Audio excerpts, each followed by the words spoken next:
Ассалаумағалейкум, құрметті менің оқырмандарым. Сіздермен мен Айжан Айтқалиқызы. Бүгін сіздермен осындай тамаша бөлкелер дайындайтын боламыз. Бізге керекті заттар: жылы сүт, жұмыртқа, тұз, қант, сары май, қаймақ, ұн. Алдымен ыдысымызға жылы суымызды құямыз, жылы сүтімізді құямыз, қант, дрожж, тұз осыларды қосып, жақсылап аштығымыздың көтерілгенінше кішкене жылы жерге қойып қоясыздар.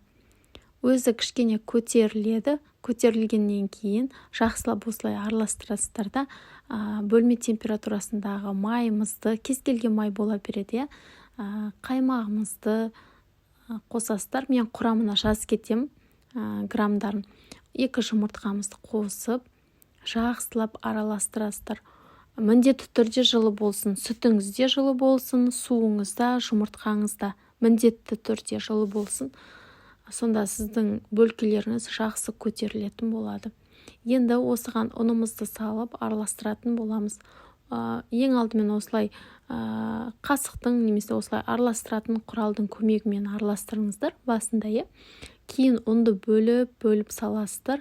Сол кезде ең соңында араластыру кішкене қиындай түседі.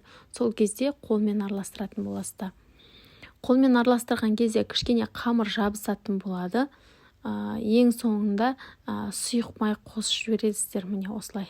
Сөйтіп жылы жерде қамырды ашытамыз. 30-35 минуттай, 40 минуттай қамырдың көтерілгеніне қарай тексересіздер. Міне осындай жұп-жұмсақ қамыр елену керек. Осыны жылы жерге қойып қойыңыздар. Қараңыздаршы, қамырым қандай болып көтерілген, керемет. Енді осыны бөліктерге бөліп, бөлкелерімізді жасайтын боламыз. Яғни булочки деп жатамыз.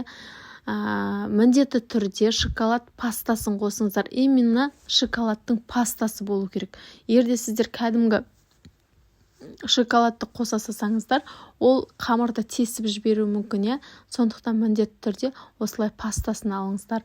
Егер болмаған жағдайда өздеріңіз үйде не қосқыларыңыз келеді, мысалы ретінде алма турап қоссаңыздар болады, кішкене ортасына. Мен осылай шоколад пастасын қостым.